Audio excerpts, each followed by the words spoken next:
เคยสงสัยไหมว่าทำไมบางคนขยันแทบตายแต่เงินทองไม่เคยเหลือเก็บหรือบางคนนอนเต็มอิ่มแต่ตื่นมากลับเพลียเหมือนไปแบกข้าวสารมาทั้งคืนเรื่องพวกนี้ไม่ใช่เรื่องบังเอิญหรอกนะจ๊ะแต่มันคือพลังงานที่วนเวียนอยู่รอบตัวเราโดยเฉพาะหัวนอนที่เราใช้พักผ่อนวันละหลายชั่วโมงนั่นแหละจ้ะโบราณท่านว่าไว้หัวนอนดีมีชัยไปกว่าครึ่งแต่ถ้าหัวนอนพังชีวิตก็พังตามไปด้วยวันนี้ยายจะพามาเช็คให้ชัดว่าสิ่งที่อยู่เหนือศีรษะเราตอนหลับนั้นมันกำลังดึงดูดโชคลาภหรือกำลังทำลายชีวิตเรากันแน่ขวัญเอ๋ยขวัญมาความลับของพลังงานที่ปลายนิ้วสัมผัสโบราณท่านให้ความสำคัญกับส่วนที่สูงสุดที่สุดนั่นก็คือศีรษะหรือที่คนแก่คนเฒ่ามักจะบอกว่ามันคือที่สถิตของขวัญนั่นเองจ้ะขวัญที่ว่านี้ไม่ใช่แค่เรื่องขวัญอ่อนขวัญแข็งเวลาตกใจนะแต่มันคือพลังชีวิตที่คอยปกป้องคุ้มครองเรายามที่เรารู้ตัวและไม่รู้ตัวโดยเฉพาะเวลาที่เราหลับไหลลงไปในห้วงนิทรานั้น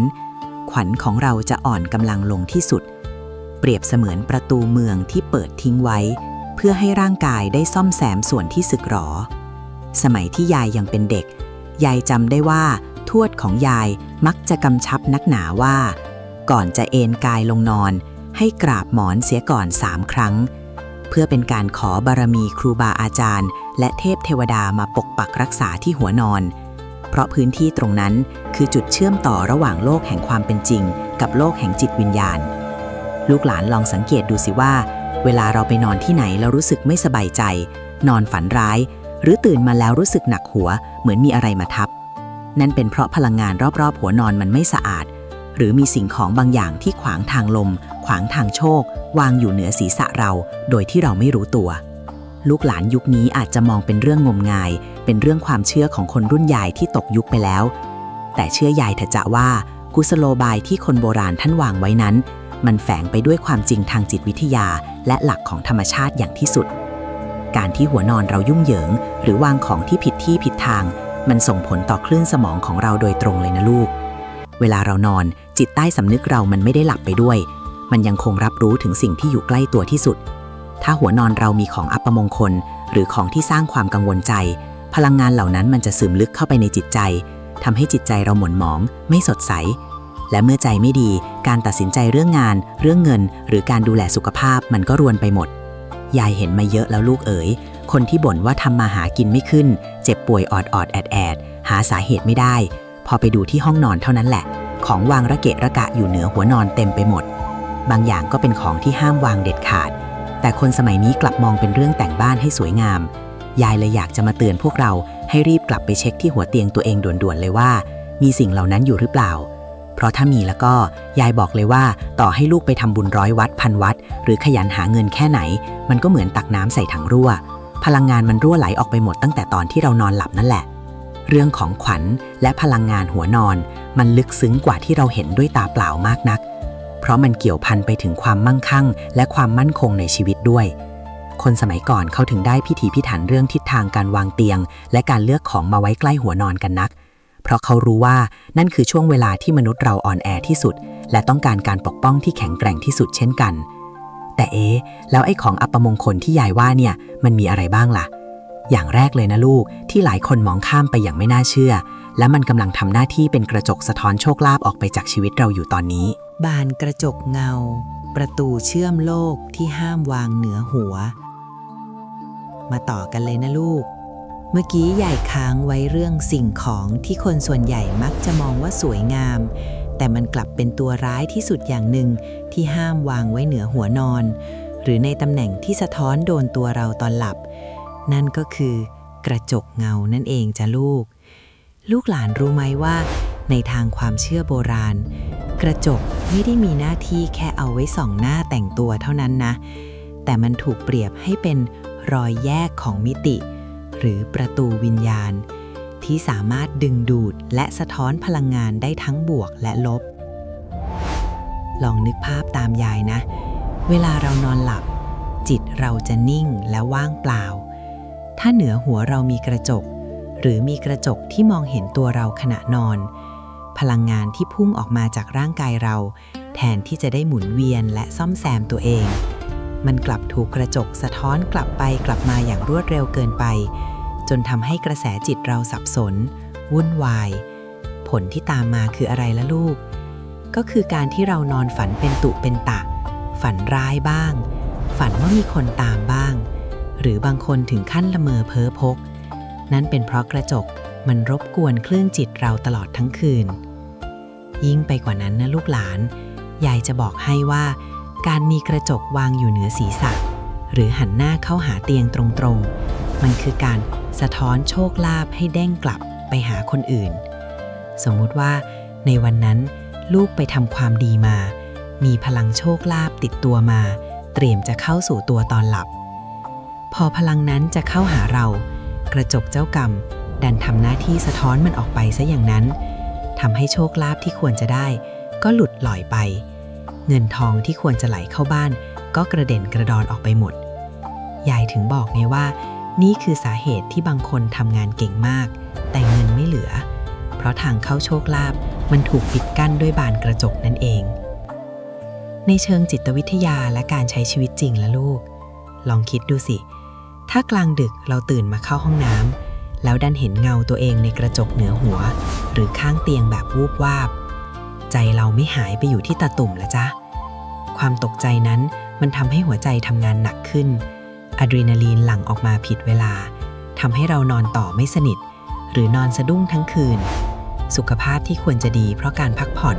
เลยกลายเป็นทรุดโทรมลงเรื่อยๆตาคล้ำหน้าหมองไม่มีความสดใสไปสู้หน้าเจ้านายหรือลูกค้าในวันรุ่งขึ้นแล้วแบบนี้ความสำเร็จมันจะมาจากไหนได้ล่ะลูกคนโบราณท่านสอนไว้เสมอว่ากระจกเงาควรจะอยู่ในที่ที่มันควรอยู่เช่นห้องน้ำหรือตู้เสื้อผ้าที่ปิดมิดชิดอย่าให้มันมาเด่นเป็นสง่าอยู่เหนือหัวนอนเป็นอันขาดถ้าใครตอนนี้มีกระจกติดอยู่ที่หัวเตียงหรือมีโต๊ะเครื่องแป้งที่กระจกหันมาทางที่นอนพอดียายแนะนำเลยนะว่าให้หาผ้าสะอาดมาคลุมไว้ก่อนนอนหรือถ้าขยับขยายได้ก็ย้ายมันออกไปซะเถอะลูกเพื่อให้ขวัญของเราได้พักผ่อนอย่างเต็มที่จริงๆไม่ต้องมานั่งรบกับเงาในกระจกทั้งคืนแต่อย่าเพิ่งตกใจไปนะเพราะกระจกเงาเป็นเพียงแค่ด่านแรกเท่านั้นสิ่งอัปมงคลอย่างที่สองที่ยายจะบอกเนี่ยยิ่งร้ายกว่ากระจกซะอีกเพราะมันเป็นสิ่งที่ดูเหมือนจะข่มวาสนาเราให้จมลงดินและทำให้เราตกอยู่ในสถานะลูกไล่ตลอดเวลาไม่ว่าเราจะพยายามปีนป่ายขึ้นไปสูงแค่ไหนสิ่งนี้ก็จะคอยกดเราไว้เสมอลูกหลานอยากรู้ไหมว่าของหนักที่คนนิยมเอามาประดับหัวนอนด้วยความโก้เก๋นั้นมันทำร้ายชีวิตเราได้ยังไงบ้างหิ่งมรณะเมื่อความหนักอึ้งกดทับวาสนาให้จมดินลองนึกภาพตามยายนะเวลานอนหลับร่างกายเราต้องการความเบาสบายต้องการความโปร่งโล่งเพื่อให้พลังงานหมุนเวียนได้สะดวกแต่การที่มีหิ้งหนาๆหรือของหนักๆมาพาดอยู่เหนือหัวนอนมันเปรียบเสมือนการที่เรานอนอยู่ใต้หน้าผาที่พร้อมจะพังทลายลงมาได้ทุกเมื่อ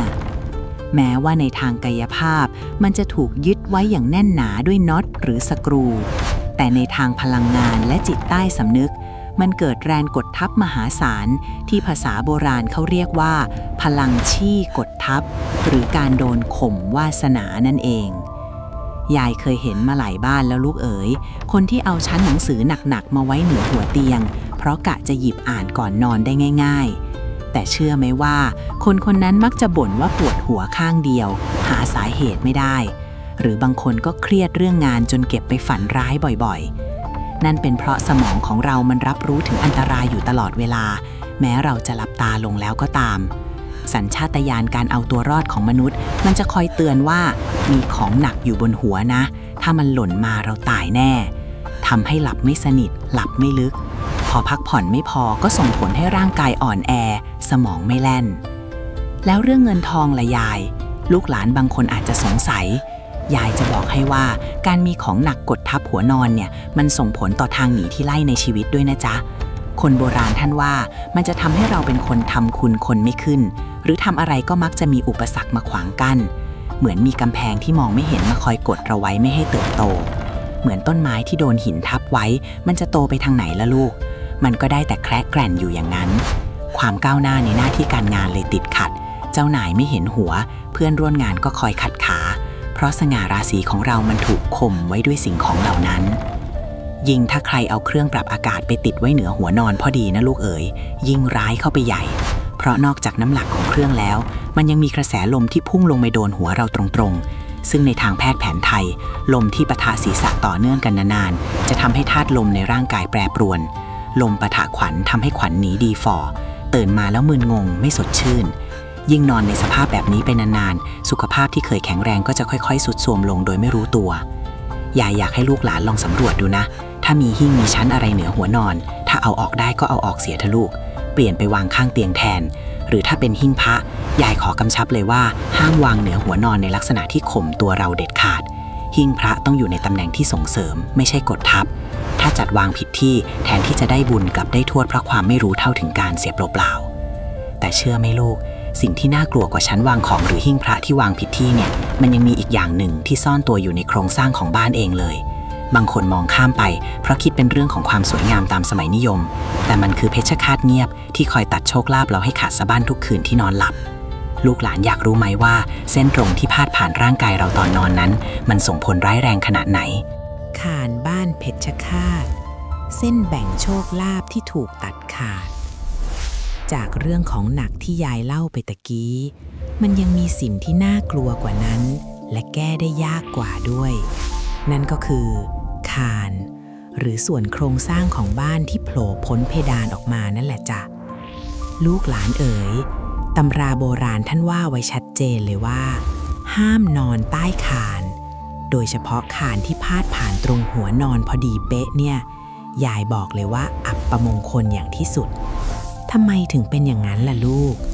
กหลานลองนึกดูนะข่านคือส่วนที่ต้องรับน้ำหนักมหาศาลของบ้านทั้งหลังเอาไว้พลังงานที่ข่านรับแรงกดดันมามันจะมหาศาลมากและพลังงานนี้มันจะพุ่งดิ่งลงสู่พื้นดินตามแรงโน้มถ่วงถ้าลูกเอาหัวนอนไปวางไว้ใต้ข่านพอดีพลังงานที่กดทับนั้นมันก็จะพุ่งใส่ศีรษะเราตรงๆตลอดทั้งคืนที่นอนพักผ่อนในสมัยก่อนเวลาเขาสร้างเรือนไทยเขาจะซ่อนข่านไว้บนเพดานหรือไม่ก็จัดสัดส่วนห้องนอนไม่ให้มีข่านโผล่ออกมาให้เห็นเพราะคนโบราณท่านรู้ดีว่าข่านมันเหมือนกับมีดโกนหรือเลื่อยที่คอยตัดพลังชีวิตเราถ้าข่านพาดผ่านหน้าอกเราก็จะเจ็บป่วยเรื่องปอดเรื่องหัวใจถ้าพาดผ่านท้องก็จะมีปัญหาเรื่องระบบย่อยอาหารแต่ที่ร้ายที่สุดคือพาดผ่านหัวจ้ะเพราะมันจะตัดทั้งสติปัญญาตัดทั้งโชคลาภและตัดทั้งวาสนายายเคยมีเพื่อนบ้านคนหนึ่งยายเข้าไปอยู่ตึกแถวใหม่ๆห้องนอนเขามีคานใหญ่พาดกลางเตียงพอดีเขาเป็นคนขยันมากนะลูกทำงานหามรุ่งหามค่ำแต่แปลกที่เขาไม่เคยเหลือเงินเก็บเลยแถมยังมีแต่เรื่องเสียเงินแบบไม่คาดฝันอยู่ตลอดเช่นรถชนบ้างเจ็บป่วยกระทันหันบ้างยายมองปราดเดียวก็รู้เลยเป็นเพราะคานที่หัวนอนนั่นแหละมันเหมือนกับว่าพอเขาสะสมโชคลาภมาได้พอตกกลางคืนคานตัวนั้นก็ทำหน้าที่ตัดโชคลาภนั้นให้กระเด็นออกไปจากตัวเขาจนหมดสิ้นนอกจากเรื่องโชคลาภแล้วนะลูกเรื่องความสัมพันธ์ในครอบครัวก็สำคัญถ้าเตียงนอนของผัวเมียมีคานพาดกลางไม่ว่าจะพาดตามยาวหรือตามขวางมันคือลางบอกเหตุว่าชีวิตคู่จะมีรอยร้าวจะมีความคิดเห็นที่ไม่ตรงกันเหมือนมีอะไรมาขวางกั้นระหว่างคนสองคนตลอดเวลานอนด้วยกันแต่เหมือนอยู่คนละฝากฝั่งสุดท้ายก็มักจะลงเอยด้วยการทะเลาะเบาะแว้งจนบ้านแตกสาแหรกขาดลูกหลานบางคนอาจจะบอกยายว่ายายจ๊ะห้องหนูมันเล็กย้ายเตียงหนีคานไม่ได้จะทำยังไงดียายก็มีวิธีแก้แบบภูมิปัญญาชาวบ้านมาบอกจ้ะถ้าเราย้ายไม่ได้จริงๆให้หาผ้าผืนใหญ่ๆสีสว่างๆมาขึงปิดใต้คานนั้นเสียให้เพดานมันดูเรียบเสมอกันเพื่อเป็นการพลางตาและกระจายแรงกดทับของพลังงานออกไปหรือบางคนเขาก็ใช้ขลุ่ยไม้ไผ่มาผูกไว้ที่คานเพื่อแก้เคล็ดตามความเชื่อทางตะวันออกแต่สำหรับยายนะลูกการทำให้มันโปร่งและดูนวลตาที่สุดคือวิธีที่ดีที่สุดการนอนใต้คานมันทำให้เราตกอยู่ในสภาวะที่เรียกว่าการจองจำทางวิญญาณลูกจะรู้สึกเหนื่อยง่ายตื่นมาแล้วเหมือนนอนไม่พอใจ ใจคอสั่นไหวหงุดหงิดง่ายใครพูดอะไรก็เข้าหูไม่ดีไปหมดซึ่งอาการเหล่านี้แหละที่มันจะพาเราไปสู่ความจนเพราะเมื่อใจไม่สงบสติไม่มาปัญญาก็ไม่เกิดการงานก็ร่วงเงินทองก็ไหลออกแต่ลูกหลานเอ๋ยเรื่องคานเรื่องน้ำหนักน่ะมันยังพอมีวิธีแก้ที่เห็นชัดเจนด้วยตาแต่มีสิ่งอัปมงคลอย่างที่3เนี่ยสิที่มันคมและร้อนยิ่งกว่าอะไรทั้งหมดมันเป็นสิ่งที่คนยุคใหม่ชอบเอามาวางไว้ใกล้ตัวที่สุดเพราะคิดว่ามันคือสิ่งที่ปกป้องเราได้แต่มันกลับเป็นสิ่งที่ทิ่มแทงสง่าราศีของเจ้าของเตียงให้พังทลายลงอย่างไม่น่าเชื่อลูกหลานอยากรู้ไหมว่าของมีคมและพลังงานร้อนที่ห้ามวางไว้เหนือหัวนอนนั้นมีอะไรบ้างสัตราวุธแฝงกาย ของมีคมที่กรีดเฉือนโชคลาภยายเคยเห็นห้องนอนวัยรุ่นสมัยนี้ชอบเอาพวกโมเดลที่มียอดแหลมๆหรือพวกของที่ระลึกที่ทำจากโลหะฉลุลายแหลมคมไปตั้งประดับไว้บนหัวเตียงหรือบางคนก็เอาพระพุทธรูปปางที่มียอดชฎาแหลมเปียบไปวางในตำแหน่งที่ต่ำกว่าหัวนอนแต่อยู่เหนือศีรษะพอดียายจะบอกให้ว่าสิ่งเหล่านี้ในทางพลังงานมันคือเข็มหรือหนามที่ทิ่มแทงพลังชีวิตของเราตลอดเวลาที่ร่างกายกำลังอ่อนแอที่สุดทำไมคนโบราณเขาถึงห้ามเด็ดขาดลูกหลานลองนึกภาพนะเวลาเรานอนหลับขวัญหรือพลังงานรอบตัวเราจะแผ่ออกมาเพื่อรับพลังจากจักรวาลมาซ่อมแซมร่างกายแต่ถ้ามีของแหลมคมวางอยู่เหนือหัวพลังเหล่านั้นจะถูกตัดและกรีดให้แตกกระจายไม่สามารถรวมตัวกันเป็นปึกแผ่นได้ผลที่ตามมาคืออะไรล่ะลูกก็คือการที่เราตื่นมาแล้วรู้สึกเหมือนโดนดูดพลังไปจนหมดตื่นมาแล้วเพลียสะสมแขนขาไม่มีแรงใจสั่นวิวเหมือนคนจะเป็นลมตลอดเวลาในเรื่องของโชคลาภและความรวยเนี่ยรุนแรงนักเชียวลูกเอ๋ยเพราะของมีคมเหนือหัวนอนมันเปรียบเสมือนการมีขวากหนามขวางกั้นทางเดินของเงินทองลูกจะสังเกตได้เลยว่าคนที่วางของพวกนี้ไว้เหนือหัวมักจะมีเรื่องให้ต้องเสียเลือดเสียเนื้อหรือเสียเงินเสียทองแบบกระทันหันอยู่เรื่อยๆเช่นรถเฉี่ยวชนบ้างเดินสะดุดล้มบ้างหรืออยู่ดีๆก็มีคนมาหาเรื่องให้ต้องขึ้นโรงขึ้นศาลนั่นเป็นเพราะพลังพิฆาตจากของมีคมเหล่านั้นมันเหนี่ยวนำเอาเรื่องร้ายๆเข้ามาหาตัวเรายิ่งไปกว่านั้นนะลูกหลานยายจะบอกความลับอีกอย่างหนึ่ง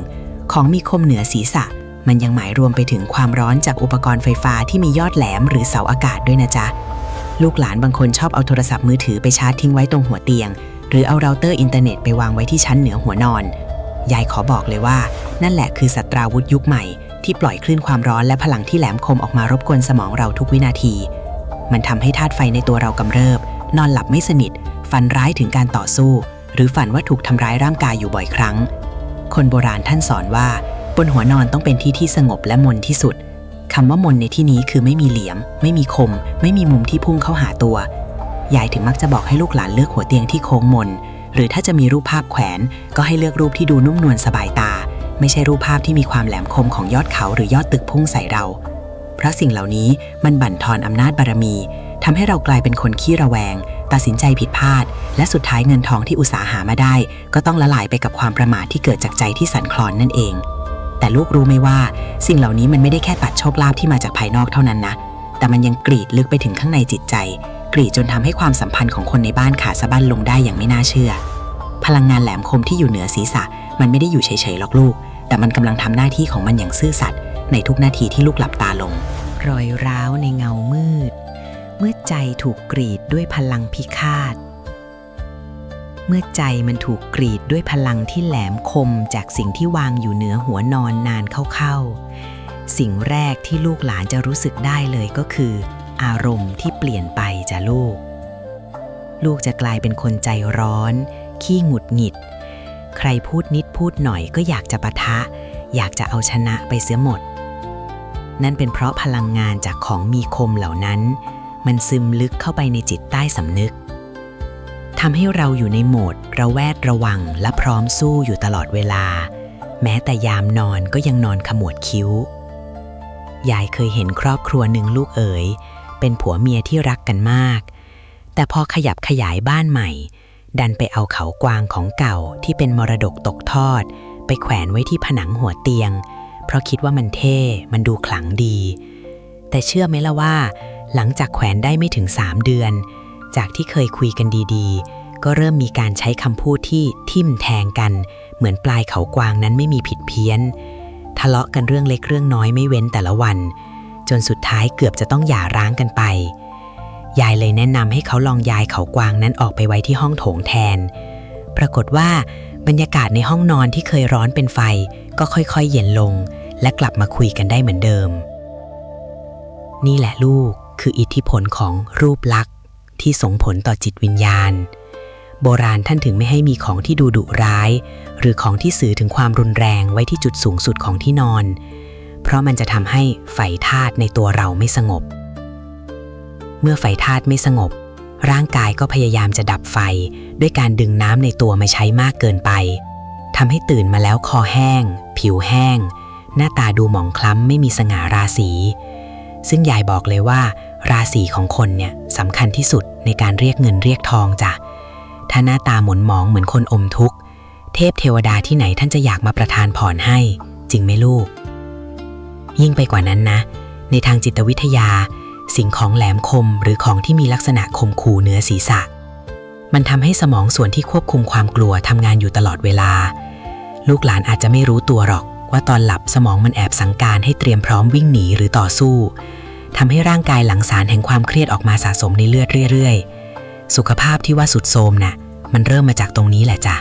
เริ่มจากจุดเล็กๆที่เรียกว่าความไม่สบายใจที่สะสมอยู่ในระดับจิตใต้สำนึกการที่สุขภาพเราพังมันย่อมส่งผลถึงงานการอย่างหลีกเลี่ยงไม่ได้ลองคิดดูสิลูกถ้าลูกนอนไม่เต็มอิ่มเพราะใจมันพะวงกับพลังงานร้ายๆตื่นมาลูกจะไปเอาปัญญาที่ไหนไปคิดงานใหญ่จะเอาแรงที่ไหนไปเจรจาค้าขายให้ชนะคู่แข่งสุดท้ายมันก็วนกลับมาที่เรื่องความจนนั่นแหละจ้ะเพราะความจนมันไม่ได้มาจากคำสาปแช่งเสมอไปแต่มันมาจากความพร้อมของตัวเราที่ลดน้อยถอยลงเพราะสภาพแวดล้อมที่วางของผิดที่ผิดทางนั่นเองอยากให้ลูกหลานทุกคนลองลุกขึ้นไปดูที่หัวเตียงตัวเองเดี๋ยวนี้เลยนะจ๊ะมีอะไรที่เป็นเหลี่ยมเป็นคมหรือมีมุมที่พุ่งเข้าหาศีรษะเราไหมแม้แต่ขอบชั้นว่างของที่ดูเหมือนไม่มีอะไรถ้ามันคมเป๊ะๆก็ให้หาผ้าหรืออะไรมาหุ้มให้มันดูนุ่มลงเสียความนุ่มนวลจะดึงดูดโชคลาภความแข็งกระด้างจะผลักไสความสุขแต่พอยายพูดถึงเรื่องความนุ่มนวลและการจัดวางหัวนอนให้ถูกต้องแล้วมันยังมีอีกเรื่องหนึ่งที่สำคัญไม่แพ้กันเลยนะลูกไม่ใช่แค่ของที่เรามองเห็นด้วยตาเท่านั้นที่ห้ามวางเหนือหัวแต่ยังมีสิ่งที่มองไม่เห็นแต่ส่งกลิ่นและพลังงานบางอย่างที่คนสมัยนี้ชอบเอามาไว้ใกล้ตัวเหลือเกินเพื่อหวังจะสร้างบรรยากาศแต่ผลลัพธ์มันกลับตาลปัดจนทำให้ชีวิตเน่าเสียไปได้เลยทีเดียวลูกหลานอยากรู้ไหมว่ากลิ่นและธาตุที่ผิดที่ผิดทางบนหัวนอนนั้นมันจะส่งผลเสียต่อวาสนาเราได้อย่างไรบ้างกองไฟที่ปลายหมอนคลื่นพิฆาตที่ตัดขาดกระแสโชคลาภลูกหลานยุคนี้คงหนีไม่พ้นสิ่งที่เรียกว่าเครื่องใช้ไฟฟ้าใช่ไหมจ๊ะยายเห็นแทบทุกบ้านเลยที่หัวเตียงเนี่ยต้องมีเต้าเสียบมีสายไฟระโยงระยางบางคนก็เอาโคมไฟแบบโลหะยอดแหลมไปตั้งไว้หรือหนักหน่อยก็เอาเราเตอร์กระจายสัญญาณอินเทอร์เน็ตไปวางไว้บนชั้นเหนือหัวนอนเพื่อความสะดวกยายบอกเลยนะลูกว่านี่คือกองไฟในทางพลังงานที่น่ากลัวที่สุดอย่างหนึ่งเลยล่ะในตำราโบราณท่านไม่ได้พูดถึงไฟฟ้าหรอกจ้ะเพราะสมัยก่อนยังไม่มีแต่ท่านพูดถึงธาตุไฟที่กำเริบของมีคมที่ยายเล่าไปในตอนที่แล้วพอมันมาบวกกับพลังงานความร้อนหรือคลื่นที่มองไม่เห็นมันจะกลายเป็นพลังงานที่เรียกว่าไฟบรรลัยกันที่คอยแผดเผาขวัญและกำลังใจของเราลูกลองนึกภาพนะเวลาเรานอนจิตใจเราต้องการความเย็นความสงบเหมือนน้ำที่นิ่งสนิทแต่พอมีเครื่องใช้ไฟฟ้าที่มีกระแสไฟวิ่งอยู่ตลอดเวลาเหนือหัวนอนมันเหมือนมีคนเอาไม้ไปกวนน้ำให้ขุ่นอยู่ตลอดคืนแล้วน้ำที่ขุ่นน่ะมันจะสะท้อนเงาจันทร์หรือเห็นสมบัติที่จมอยู่ใต้น้ำได้ยังไงล่ะลูกยายเคยมีหลานคนหนึ่งเป็นเด็กทำงานคอมพิวเตอร์นี่แหละจ้ะเขาบ่นว่าช่วงหลังๆมานี้คิดงานไม่ออกหัวตื้อไปหมดแถมเงินที่ควรจะได้รับจากลูกค้าก็ถูกเลื่อนออกไปอย่างไร้สาเหตุยายเลยเดินเข้าไปดูในห้องนอนเขาเห็นเขาเอาปลั๊กพ่วงมาวางไว้บนหัวเตียงเลยลูกเอ๋ยแถมยังมีโทรศัพท์ชาร์จทิ้งไว้ใกล้หูอีกยายเลยบอกเขาว่าลูกเอ๋ยพลังงานไฟฟ้ามันคือธาตุไฟที่เคลื่อนไหวไม่หยุด มันกำลังชิงพื้นที่พลังงานของขวัญในตัวลูกอยู่นะ พอเขาย้ายของพวกนั้นออกไปได้เพียงอาทิตย์เดียวเขาก็บอกว่าหัวเบาขึ้นเยอะนอนหลับลึกขึ้นและที่สำคัญคือเขามีสมาธิพอที่จะไปจัดการตามทวงเงินที่ค้างอยู่จนสำเร็จเงินทองในความหมายของคนโบราณมันคือธาตุน้ำจากลูกหลานน้ำจะไหลเข้าหาที่ที่สงบและเย็นฉ่ำเสมอถ้าหัวนอนลูกร้อนระอุไปด้วยคลื่นไฟฟ้าพลังงานเงินทองมันก็ระเหยกลายเป็นไอไปหมดก่อนจะถึงตัวเราเสียอีกยิ่งถ้าใครชอบชาร์จแบตเตอรี่ทิ้งไว้เหนือหัวนะพลังงานที่มันประจุเข้าหากันน่ะมันคือความเครียดสะสมที่ลูกจะรับไปโดยไม่รู้ตัวตื่นมาลูกจะรู้สึกหงุดหงิดง่ายใครพูดเรื่องเงินเรื่องทองก็อยากจะเบื่อหน้าหนีเพราะใจมันร้อนจนไม่อยากรับรู้อะไรแล้วอย่าอยากให้ลูกเข้าใจว่าการมีของเหล่านี้อยู่เหนือหัวนอนมันไม่ใช่แค่เรื่องของความเชื่อแต่มันคือการรบกวนคลื่นสมองอย่างรุนแรงสมองคนเราตอนนอนมันต้องเปลี่ยนระดับความถี่ให้ช้าลงเพื่อพักผ่อนแต่คลื่นไฟฟ้ามันมีความถี่ที่รวดเร็วและรุนแรงเมื่อมันขัดแย้งกันสุขภาพจิตลูกก็พังสุขภาพกายก็สุดและเมื่อคนเราเสียสุขภาพไปแล้วต่อให้มีเงินทองกองเท่าภูเขาลูกก็ไม่มีความสุขที่จะใช้มันหรอกจ้ะแต่เรื่องของความร้อนและคลื่นไฟฟ้าน่ะมันยังพอหลีกเลี่ยงได้ด้วยการขยับที่ขยับทางแต่มันมีสิ่งที่คมและลึกยิ่งกว่าสิ่งใดๆอีกนะลูกสิ่งนี้มันไม่ได้มาจากเครื่องจักรแต่มันมาจากใจและความทรงจำที่เราพยายามรักษามันไว้เหนือหัวนอนด้วยความรักแต่มันกลับกลายเป็นดาบสองคมที่ทิ่มแทงเรามานานแสนนานลูกหลานอยากรู้ไหมว่ารูปภาพหรือของตกแต่งที่สื่อถึงอดีตบางอย่างทำไมถึงห้ามวางไว้เหนือหัวนอนเด็ดขาดเงาอดีตที่กรีดปัจจุบันภาพแขวนมรณะที่บั่นทอนวาสนาคนโบราณท่านสอนไว้เสมอว่าคนอยู่กับคนตายต้องแยกที่ทางกันให้ชัดเจนการที่ลูกเอารูปบรรพบุรุษที่ล่วงลับไปแล้วไปแขวนไว้ที่ผนังเหนือหัวเตียงเพราะคิดว่าจะได้คุ้มครองป้องกันภัยนั้นในความเป็นจริงแล้วมันคือการสร้างทางเชื่อมระหว่างโลกคนเป็นกับโลกคนตายในพื้นที่ที่ควรจะสงบที่สุดพลังงานของคนที่เสียชีวิตไปแล้วคือพลังงานที่หยุดนิ่งและเย็นเยือกส่วนคนเราตอนนอนต้องการพลังงานที่พักผ่อนแต่ยังมีชีวิตเมื่อสองพลังงานนี้มาปะทะกันเหนือศีรษะลูกมันจะทำให้ลูกกลายเป็นคนเศร้าหมองโดยไม่มีสาเหตุลูกจะสังเกตได้เลยนะจ๊ะคนที่เอารูปคนตายมาไว้เหนือหัวนอนมักจะฝันถึงคนตายบ่อยๆหรือไม่ก็ฝันว่าตัวเองอยู่ในสถานที่มืดๆเย็นๆตื่นมาแล้วจะรู้สึกหนักที่บ่าเหมือนมีใครมานั่งทับหรือมีอาการใจวิวๆเหมือนคนใจไม่อยู่กับเนื้อกับตัวพลังงานแบบนี้แหละจ้ะที่มันจะไปกินโชคลาภของลูกเพราะโลกของวิญญาณไม่มีเรื่องของเงินทองหรือความรวยพุ่งพล่านเหมือนโลกมนุษย์พอพลังงานเหล่านั้นมาครอบงำหัวนอนวาสนาที่ควรจะรุ่งโรจน์ก็กลายเป็นความสงบนิ่งเหมือนป่าช้าทำอะไรก็ไม่ขึ้นขยับขยายอะไรก็ติดขัดไปหมดนอกจากรูปภาพแล้วนะลูกของเก่าหรือวัตถุโบราณที่เราไม่รู้ที่มาที่ไปแต่เอามาวางโชว์ไว้เหนือหัวนอนเนี่ยร้ายนักเชียวยายเคยเจอคนหนึ่งไปประมูลเตียงไม้เก่าๆมาแล้วมีลวดลายฉลุเป็นรูปสัตว์มงคลดูสวยงามมากแต่เขากลับมีอาการเจ็บป่วยออดๆแอดๆทันทีที่เริ่มใช้นอนยายเลยให้เขาไปสืบดูปรากฏว่าเตียงนั้นเคยมีคนป่วยตายนอนทรมานอยู่เป็นเวลานานพลังงานความทุกข์ระทมเหล่านั้นมันสิงสู่อยู่ในเนื้อไม้เมื่อมาวางอยู่เหนือหัวเรามันก็ถ่ายเทความเจ็บป่วยนั้นมาสู่เราผ่านขวัญที่อ่อนแอตอนหลับลูกหลานเอ๋ยชีวิตคนเราต้องเดินไปข้างหน้าหัวนอนคือที่ที่เราต้องชาร์จพลังเพื่อไปสู้กับวันพรุ่งนี้ถ้าหัวนอนลูกเต็มไปด้วยเงาของอดีตเต็มไปด้วยความเศร้าส้อยจากสิ่งที่จบสิ้นไปแล้วลูกจะเอาพลังที่ไหนไปสร้างอนาคตละจ๊ะเงินทองมันชอบความร่าเริงชอบความสดใสและชอบพลังงานที่เคลื่อนไหวอย่างมีชีวิตชีวาถ้าห้องนอนลูกมีแต่กลิ่นอายของอดีตที่ตายไปแล้วโชคลาภมันก็เดินเข้าบ้านไม่ถูกหรอกจ้ะที่ใหญ่พูดเนี่ยไม่ได้บอกให้ลูกเลิกกตัญญูนะจ๊ะรูปบรรพบุรุษน่ะเอาไปไว้ที่ห้องพระหรือหิ้งบูชาที่แยกต่างหากจากห้องนอนจะดีที่สุดให้ท่านอยู่ในที่ที่ควรอยู่แล้วท่านจะคุ้มครองลูกได้เต็มที่โดยไม่มารบกวนธาตุในร่างกายลูกส่วนของเก่าของโบราณถ้าจะเอาไว้ในห้องนอนก็ต้องทำพิธีล้างพลังงานให้สะอาดเสียก่อนแต่อย่าเอามาวางเหนือหัวเป็นอันขาดแต่เชื่อไปลูกแม้เราจะเอาของมีคมออกไปแล้วเอาเครื่องไฟฟ้าออกไปแล้วหรือแม้แต่ย้ายรูปคนตายออกไปแล้วแต่มันยังมีสิ่งอัปมงคลซ่อนเร้นอีกอย่างหนึ่งที่คนสมัยนี้มองเป็นเรื่องธรรมชาติและมักจะหามาวางไว้เหนือหัวนอนเพื่อความสวยงามแ แต่มันกลับเป็นสิ่งที่ดูดโชคและพรากชีวิตได้อย่างเลือดเย็นที่สุดลูกหลานอยากรู้ไหมว่าพืชพันธุ์และของเหลวบางชนิดทำไมถึงกลายเป็นเพชฌฆาตเหนือหัวนอนเราได้พันไม้พ่ายรัก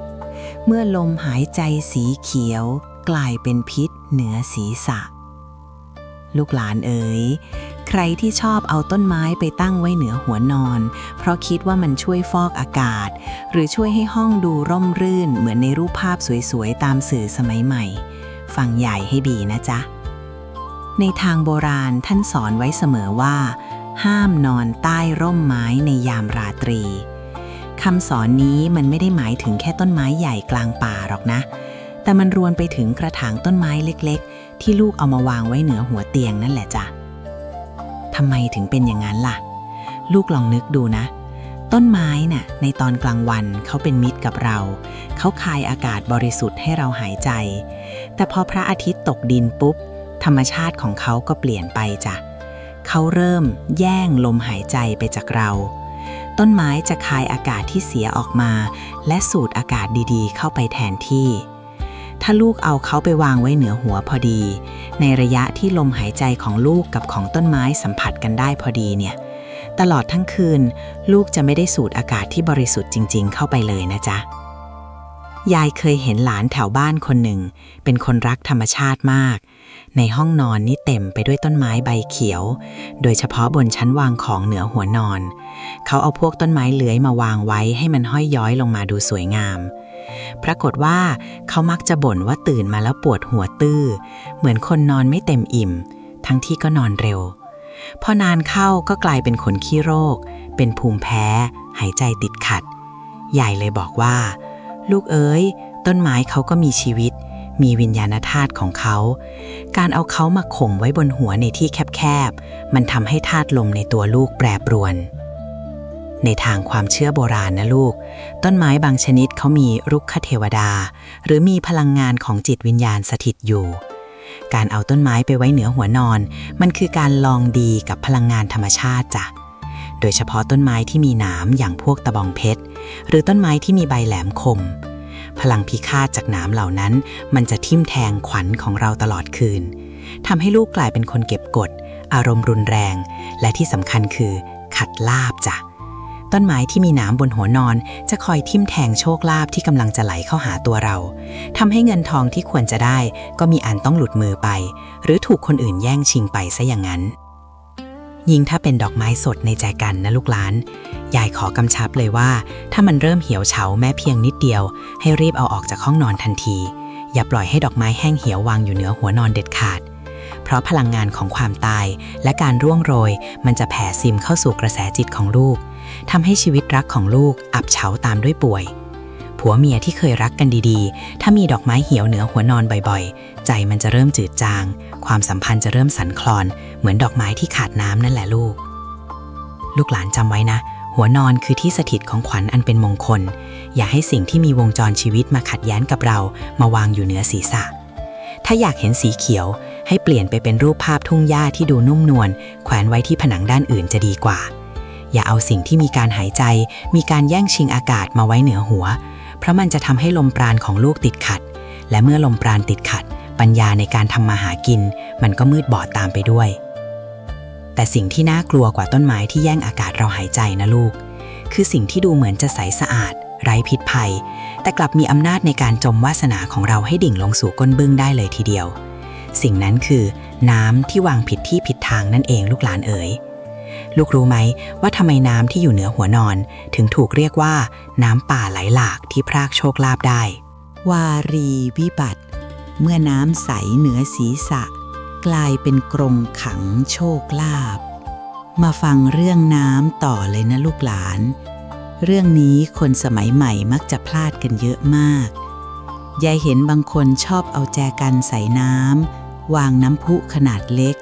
หรือแม้แต่โถปลาทองไปตั้งไว้บนชั้นหัวเตียงเพื่อความสวยงามและตามความเชื่อที่ผิดว่าจะช่วยเสริมฮวงจุ้ยเรื่องเงินทองแต่ลูกเอ๋ยตำราโบราณของไทยและตำราตะวันออกท่านเตือนไว้เหมือนกันเป๊ะเลยว่าห้ามมีน้ำอยู่เหนือศีรษะในยามนอนลองฟังเหตุผลของยายดูนะในทางธรรมชาติ น้ำคือธาตุที่ไหลลงสู่ที่ต่ำเสมอ เมื่อลูกเอาน้ำไปวางไว้เหนือหัวนอน พลังงานของน้ำมันจะกดทับลงมาที่ศีรษะลูกโดยตรงจ้ะโบราณท่านเรียกว่าสภาวะน้ำท่วมหัวหรือน้ำพัดพาขวัญพลังงานแบบนี้มันจะทำให้ลูกกลายเป็นคนที่มีภาระหนักอึ้งอยู่ตลอดเวลาเหมือนคนที่มีเรื่องให้ต้องแบกรับจนน้ำท่วมปากพูดไม่ได้บอกใครก็ไม่ได้ชีวิตจะเจอแต่ทางตันคิดจะทำอะไรก็เหมือนมีกำแพงน้ำมาขวางหน้าไว้ยายเคยรู้จักเฒ่าแก่ร้านค้าคนหนึ่งเข้าไปเชื่อสินแสกำมะหลอที่ไหนไม่รู้บอกให้เอาน้ำวนไปวางไว้ที่หัวเตียงเพื่อเรียกเงินเข้าบ้านปรากฏว่าหลังจากวางไปได้ไม่นานจากที่เคยค้าขายดีกำไรคล่องกลับกลายเป็นว่าลูกค้าเริ่มหายหนี้สินที่เคยมีนิดหน่อยก็พอกพูนขึ้นมาเหมือนดินพอกหางหมูแถมเขายังเริ่มปวดหูมีน้ำในหูไม่เท่ากันเดินเหินก็โอนเอ็นเสียศูนย์ใหญ่เลยไปทักเขาว่าน้ำน่ะมันต้องอยู่ข้างหน้าหรือทางทิศที่เหมาะสมไม่ใช่เอามาเทินไว้บนหัวพอเขาเอาออกชีวิตเขาก็ค่อยๆกลับเข้ารูปเข้ารอยเหมือนเดิมในเชิงความรู้สึกนะลูกเวลานอนหลับใจเราต้องการความนิ่งความมั่นคงเหมือนแผ่นดินแต่พอมันมีเสียงน้ำหยดหรือน้ำไหลอยู่เหนือหัวหรือแม้แต่น้ำที่นิ่งสนิทแต่มีปริมาณมากพอพลังความเย็นและกระแสที่สั่นไหวของน้ำมันจะรบกวนคลื่นสมองทำให้ลูกนอนหลับแบบลอยๆไม่อย่างรากลึกเข้าไปในความพักผ่อนที่แท้จริงตื่นมาลูกจะรู้สึกเหมือนคนสำลักน้ำคือหายใจไม่ทั่วท้องมึนศีรษะ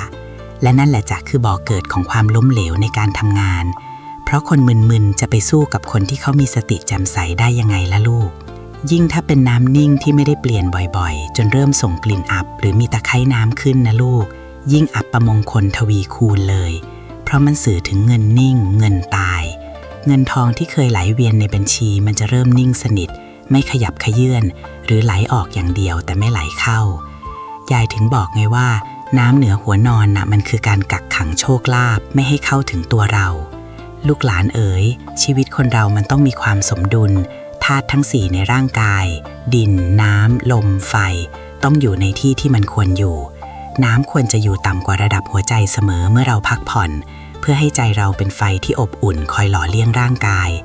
ถ้าเอาน้ำไปไว้เหนือหัวไฟในตัวลูกก็จะมอดดับความกระตือรือร้นจะหายไปความฝันจะเลือนลางและสุดท้ายความจนก็จะคืบคลานเข้ามาหาเพราะเราหมดไฟในการสู้ชีวิตนั่นเองแต่ลูกรู้ไหมนอกจากเรื่องของกินของใช้หรือของประดับที่ยายเล่ามาทั้งหมดนี้แล้วมันยังมีสิ่งของต้องห้ามอีกประเภทหนึ่งที่รุนแรงกว่าทุกอย่างที่ผ่านมาเพราะมันไม่ได้ส่งผลแค่กับตัวลูกคนเดียวแต่มันส่งผลไปถึงบรรพบุรุษและเทวดาประจำตัวของลูกด้วยสิ่งนี้คือสิ่งที่หลายคนทำด้วยความรักแต่กลับเป็นการทำร้ายวาสนาตัวเองอย่างรุนแรงที่สุด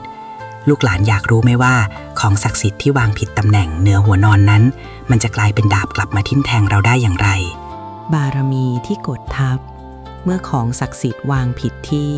ชีวิตก็ติดขัดยายเคยเจอมาหลายคนและลูกเอ๋ยด้วยความที่รักและศรัทธาเลยเอาหิ้งพระไปติดไว้ที่ผนังตรงหัวนอนพอดีเป๊ะเพราะคิดว่าพระท่านจะได้อยู่ใกล้ๆคุ้มครองหัวเราได้ทันท่วงทีแต่ในทางตำราโบราณท่านว่าห้ามเอาตัวไปข่มพระและห้ามเอาพระมาข่มตัวการที่ลูกนอนใต้หิ้งพระพลังบารมีของท่านมหาศาลนักนะลูกพลังนั้นจะกดลงมาที่ตัวเราตลอดคืนเปรียบเหมือนลูกเป็นมดตัวเล็กๆที่พยายามจะแบกภูเขาพระสุเมนเอาไว้นั่นแหละ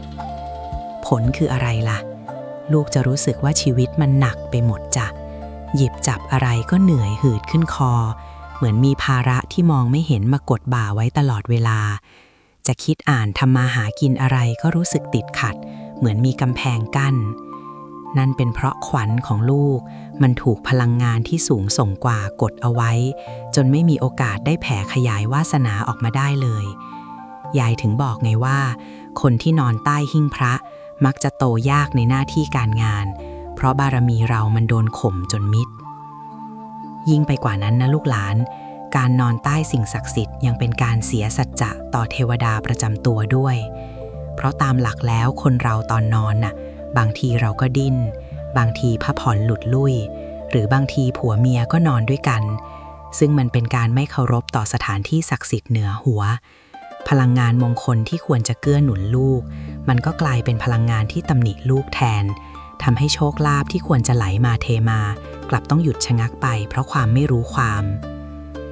ยายมีเรื่องเล่าจากบ้านในตลาดบ้านเรานี่แหละมีบ้านหนึ่งเขาค้าขายฝืดเคืองมานานทั้งที่ขยันเปิดร้านตั้งแต่ตี 4ยายเข้าไปดูในห้องนอนเห็นหิ้งพระติดไว้เหนือหัวเตียงพอดีแถมยังมีสายสิญจน์โจยงมาพันที่หัวเตียงด้วยยายเลยบอกให้เขาย้ายหิ้งพระไปไว้ห้องโถงด้านนอกแทนให้ท่านได้อยู่ในที่ที่ควรอยู่มีอากาศถ่ายเทและไม่ถูกใครข่มปรากฏว่าไม่ถึงเดือนลูกค้าที่หายไปก็กลับมาอุดหนุนกันเกลียวกราว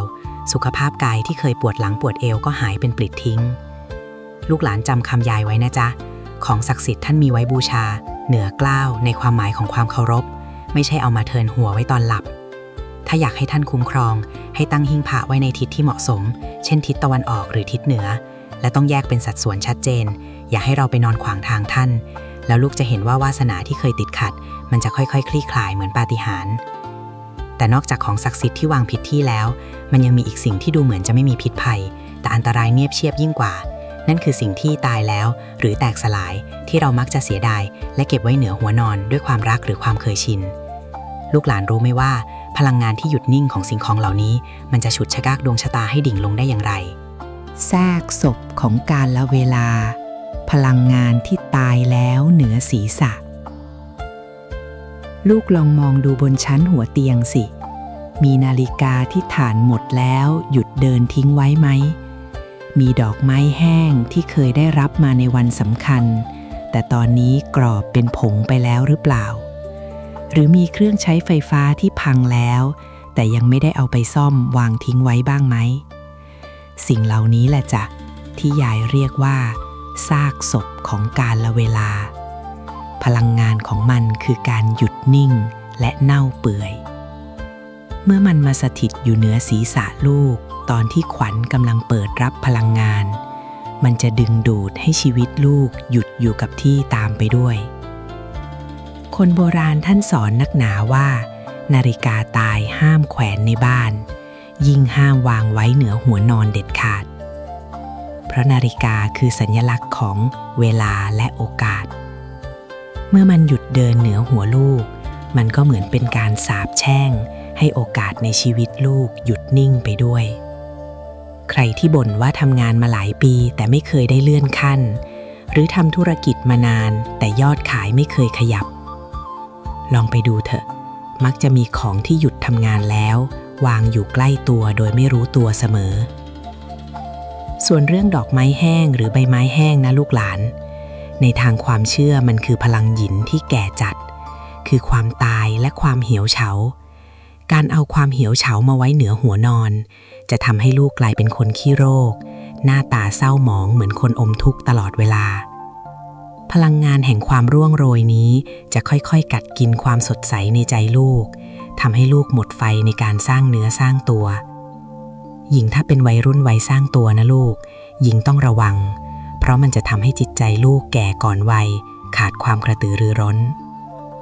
ยายเคยเจอหลานสาวคนหนึ่งชอบเก็บดอกไม้จากงานแต่งงานเพื่อนมาตั้งไว้บนหัวนอนจนมันแห้งกรอบเธอหวังว่าจะได้สละโสดตามเพื่อนบ้างแต่เชื่อไหมล่ะว่านอกจากจะไม่ได้แต่งงานแล้วเธอยังป่วยออดแอดเจอน้ำท่วมปากเรื่องงานตลอดเวลายายเลยบอกให้เธอเอาดอกไม้แห้งเหล่านั้นไปลอยน้ำเสียแล้วหาดอกไม้สดมาใส่แจกันวางไว้ที่โต๊ะทำงานแทนปรากฏว่าชีวิตเธอเปลี่ยนไปในทางที่ดีขึ้นทันตาเห็นเลยจ้ะลูกเอ๋ยห้องนอนคือสถานที่แห่งการเริ่มต้นใหม่ในทุกเช้าถ้าหัวนอนลูกเต็มไปด้วยของที่พังของที่ตายและของที่หยุดนิ่งลูกจะเอาพลังงานที่ไหนมาขับเคลื่อนวันใหม่ให้รุ่งเรืองล่ะจ๊ะจงกำจัดสิ่งของที่สื่อถึงความล้มเหลวและจุดจบออกไปจากรัศมีหัวนอนให้หมดเพื่อเปิดทางให้พลังชันแห่งชีวิตได้หมุนเวียนเข้ามาแทนที่แต่ลูกรู้ไหมพอยายพูดถึงเรื่องความตายและความหยุดนิ่งแล้วมันยังมีสิ่งที่รกและรุงรังยิ่งกว่าสิ่งของได้ใบอีกนะสิ่งนี้ไม่ได้อยู่บนชั้นวางแต่ซ่อนตัวอยู่ใต้เตียงหรือในพื้นที่ที่มือเราเอื้อมไม่ถึงแต่มันแผ่พลังงานพุ่งขึ้นมาถึงหัวนอนเราทุกคืนลูกหลานอยากรู้ไหมว่าความรกที่ซ่อนเร้นมันจะกลายเป็นบ่วงคล้องคอให้เรายากจนลงได้อย่างไรหิ่งมรณะเมื่อความหนักอึ้งกดทับวาสนาให้จมดินลองนึกภาพตามยายนะ เวลานอนหลับร่างกายเราต้องการความเบาสบายต้องการความโปร่งโล่งเพื่อให้พลังงานหมุนเวียนได้สะดวกแต่การที่มีหิ้งหนาๆหรือของหนักๆมาพาดอยู่เหนือหัวนอนมันเปรียบเสมือนการที่เรานอนอยู่ใต้หน้าผาที่พร้อมจะพังทลายลงมาได้ทุกเมื่อแม้ว่าในทางกายภาพมันจะถูกยึดไว้อย่างแน่นหนาด้วยน็อตหรือสกรูแต่ในทางพลังงานและจิตใต้สำนึกมันเกิดแรงกดทับมหาศาลที่ภาษาโบราณเขาเรียกว่าพลังชี่กดทับหรือการโดนข่มวาสนานั่นเองยายเคยเห็นมาหลายบ้านแล้วลูกเอ๋ยคนที่เอาชั้นหนังสือหนักๆมาไว้เหนือหัวเตียงเพราะกะจะหยิบอ่านก่อนนอนได้ง่ายๆแต่เชื่อไหมว่าคนคนนั้นมักจะบ่นว่าปวดหัวข้างเดียวหาสาเหตุไม่ได้หรือบางคนก็เครียดเรื่องงานจนเก็บไปฝันร้ายบ่อยๆนั่นเป็นเพราะสมองของเรามันรับรู้ถึงอันตรายอยู่ตลอดเวลาแม้เราจะหลับตาลงแล้วก็ตามสัญชาตญาณการเอาตัวรอดของมนุษย์มันจะคอยเตือนว่า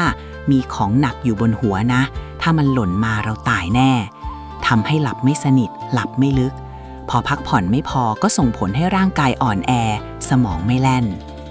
แล้วเรื่องเงินทองละยายลูกหลานบางคนอาจจะสงสัยยายจะบอกให้ว่าการมีของหนักกดทับหัวนอนเนี่ยมันส่งผลต่อทางหนีที่ไล่ในชีวิตด้วยนะจ๊ะคนโบราณท่านว่ามันจะทำให้เราเป็นคนทำคุณคนไม่ขึ้นหรือทำอะไรก็มักจะมีอุปสรรคมาขวางกั้นเหมือนมีกำแพงที่มองไม่เห็นมาคอยกดเราไว้ไม่ให้เติบโตเหมือนต้นไม้ที่โดนหินทับไว้มันจะโตไปทางไหนล่ะลูกมันก็ได้แต่แคระแกร่นอยู่อย่างนั้น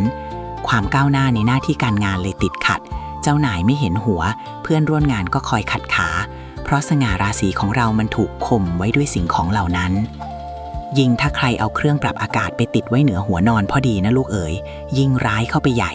เพราะนอกจากน้ำหนักของเครื่องแล้วมันยังมีกระแสลมที่พุ่งลงไปโดนหัวเราตรงๆซึ่งในทางแพทย์แผนไทยลมที่ปะทะศีรษะต่อเนื่องกันนานๆจะทำให้ธาตุลมในร่างกายแปรปรวนลมปะทะขวัญทำให้ขวัญหนีดีฝ่อตื่นมาแล้วมึนงงไม่สดชื่นยิ่งนอนในสภาพแบบนี้ไปนานๆสุขภาพที่เคยแข็งแรงก็จะค่อยๆทรุดโทรมลงโดยไม่รู้ตัวยายอยากให้ลูกหลานลองสำรวจดูนะถ้ามีหิ้งมีชั้นอะไรเหนือหัวนอนถ้าเอาออกได้ก็เอาออกเสียเถอะลูกเปลี่ยนไปวางข้างเตียงแทนหรือถ้าเป็นหิ้งพระยายขอกำชับเลยว่าห้ามวางเหนือหัวนอนในลักษณะที่ข่มตัวเราเด็ดขาดหิ้งพระต้องอยู่ในตำแหน่งที่ส่งเสริมไม่ใช่กดทับ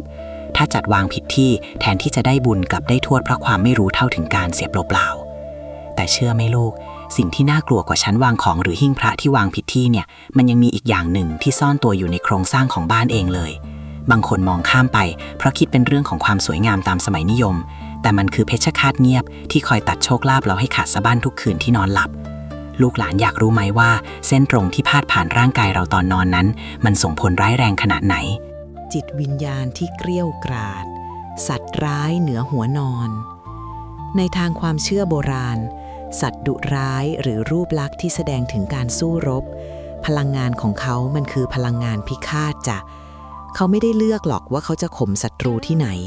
แต่เขาข่มทุกอย่างที่อยู่ใต้รัศมีของเขาและคนที่อยู่ใต้รัศมีเขามากที่สุดก็คือตัวลูกเองที่นอนอยู่ข้างใต้นั่นแหละการเอาสัตว์ที่กำลังจะกระโจนหรือสัตว์ที่แยกเขี้ยวมาไว้เหนือหัวนอนมันทำให้บรรยากาศในห้องนอนที่ควรจะสงบสุขกลายเป็นสนามรบในระดับจิตใต้สำนึกลูกลองสังเกตดูนะคนที่นอนใต้รูปภาพหรือรูปปั้นสัตว์ดุร้ายมักจะเป็นคนที่มีนิสัยก้าวร้าวขึ้นโดยไม่รู้ตัว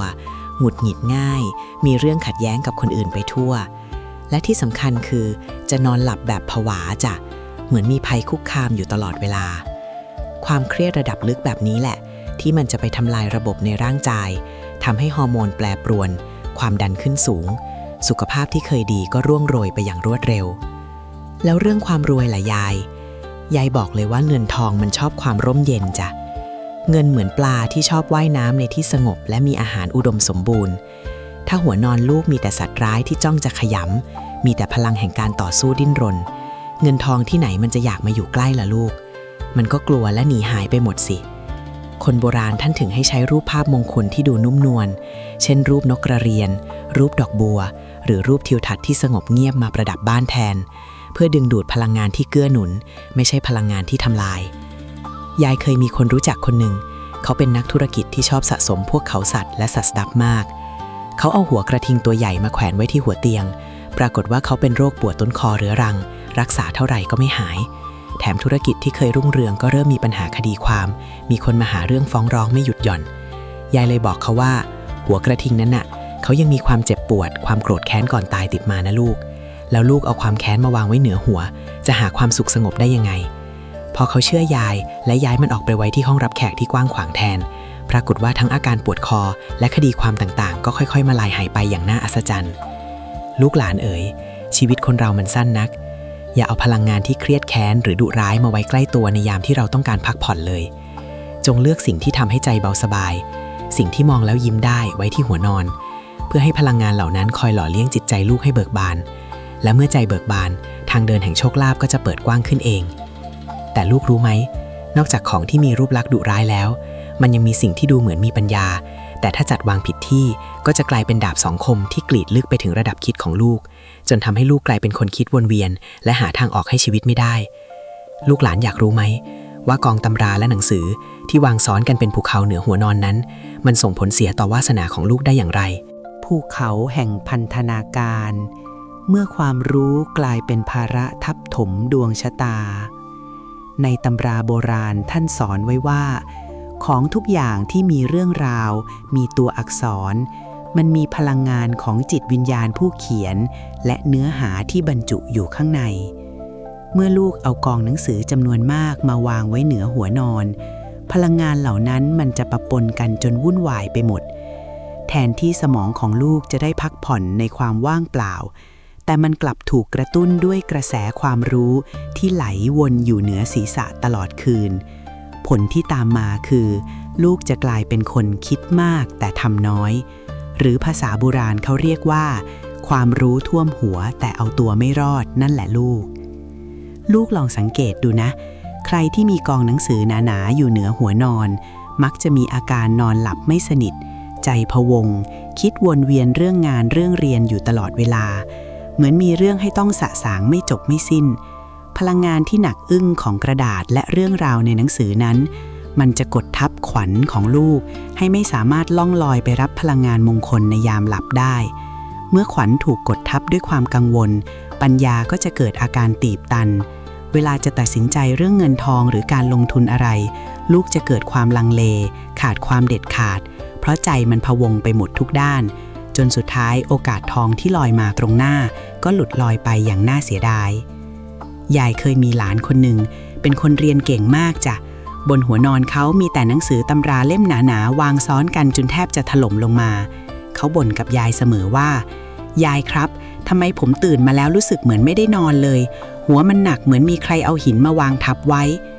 ยายเลยบอกให้เขาย้ายกองหนังสือเหล่านั้นไปไว้ที่โต๊ะทำงานหรือใส่ตู้หนังสือให้เป็นระเบียบห่างจากที่นอนเสียพอเขาทำตามได้เพียงไม่กี่วันเขาก็บอกว่าโลกมันดูสว่างขึ้นการคิดงานที่เคยติดขัดมาเป็นเดือนก็คลี่คลายลงได้ในพริบตานี่แหละลูกคืออิทธิพลของน้ำหนักทางปัญญาที่วางผิดที่คนโบราณท่านให้ความสำคัญกับห้องนอนเป็นสถานที่แห่งความว่างเพื่อให้จิตได้เกิดสมาธิและพลังในการก่อร่างสร้างตัวในวันใหม่ถ้าหัวนอนลูกเต็มไปด้วยกองหนังสือที่วางระเกะระกะมันก็เปรียบเสมือนลูกนอนอยู่ในห้องเก็บของไม่ใช่ห้องนอนพลังงานความจนมันชอบความรกรุงรังจ้ะยิ่งรกลาภยิ่งหายยิ่งหนักวาสนายิ่งจมยายถึงอยากให้ลูกหลานลองจัดระเบียบหนังสือให้ดีอย่าให้มันมาเป็นพันธนาการเหนือศีรษะเราเลยนะจ๊ะแต่ลูกเอ๋ยพอยายพูดถึงเรื่องความหนักอึ้งและความเหนื่อยล้าสะสมจากการพักผ่อนที่ไม่เต็มที่แล้วเนี่ยมันมีสิ่งหนึ่งที่ยายอยากจะแนะนำให้ลูกหลานได้รู้จักสิ่งนี้ไม่ใช่ของอัปมงคลแต่เป็นของมงคลที่จะเข้ามาช่วยปัดเป่าพลังงานร้ายๆและเยียวยาร่างกายที่สึกหรอของลูกให้กลับมาสดใสพร้อมที่จะดึงดูดโชคลาภอีกครั้งลูกหลานอยากรู้ไหมว่าสิ่งที่ยายใช้ดูแลตัวเองและแนะนำคนรอบข้างมาตลอดเพื่อแก้ปัญหาหัวนอนพังนั้นคืออะไรการเยียวยาจากผืนดินเคล็ดลับการฟื้นฟูขวัญและพลังชีวิตมาถึงตรงนี้ใหญ่เชื่อว่าลูกหลานหลายคนคงเริ่มสำรวจหัวนอนและพบว่าตัวเองเผลอวางของอัปมงคลไปไม่น้อยจนส่งผลให้ร่างกายเหนื่อยล้าสุขภาพย่ำแย่และเงินทองติดขัดอย่างที่เป็นอยู่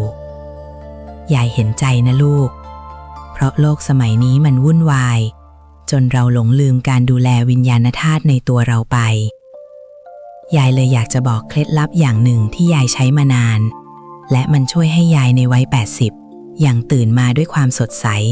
และมีสติปัญญาแจ่มใสอยู่เสมอนั่นก็คือ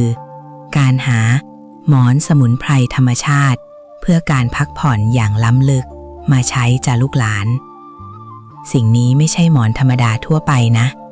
แต่มันคือภูมิปัญญาที่ผสมผสานระหว่างการรองรับสรีระที่ถูกต้องกับพลังแห่งพฤกษาชาติภายในจะบรรจุด้วยสมุนไพรที่มีฤทธิ์เย็นและมีกลิ่นหอมอ่อนๆที่ช่วยปรับสมดุลธาตุลมและธาตุไฟในร่างกายโดยเฉพาะในส่วนของต้นคอและศีรษะที่มักจะได้รับความร้อนจากคลื่นไฟฟ้าหรือความเครียดสะสมมาทั้งวัน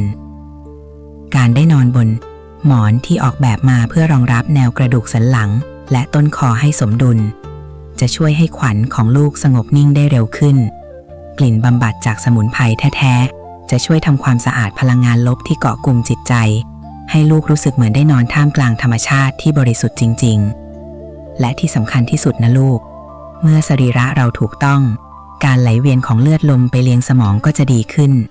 ตื่นมาลูกจะรู้สึกเบาสบายเหมือนได้เกิดใหม่ความมึนงงที่เคยมีจะหายไปความคิดจะแหลมคมเหมือนมีใครมารับปัญญาให้ทุกคืนยายเห็นหลานๆหลายคนที่มีปัญหาปวดคอบ่าไหล่หรือนอนไม่หลับเพราะใจมันร้อนพอเปลี่ยนมาใช้เครื่องนอนที่มีส่วนผสมจากธรรมชาติและช่วยระบายความร้อนจากศีรษะต่างก็บอกเป็นเสียงเดียวกันว่าชีวิตเปลี่ยนไปจ้ะจากที่เคยตื่นมาแล้วขี้เกียจไม่อยากไปทำงานก็กลับกลายเป็นคนกระฉับกระเฉงมีพลังไปเจรจาค้าขายจนสำเร็จผลร่ำรวยกันไปหลายคนแล้วเพราะเมื่อร่างกายสมบูรณ์ราศีมันก็จะจับที่ใบหน้าจ้ะเมื่อราศีมาโชคลาภมันก็วิ่งเข้าหาเองโดยไม่ต้องเหนื่อยแรงลูกหลานเอ๋ย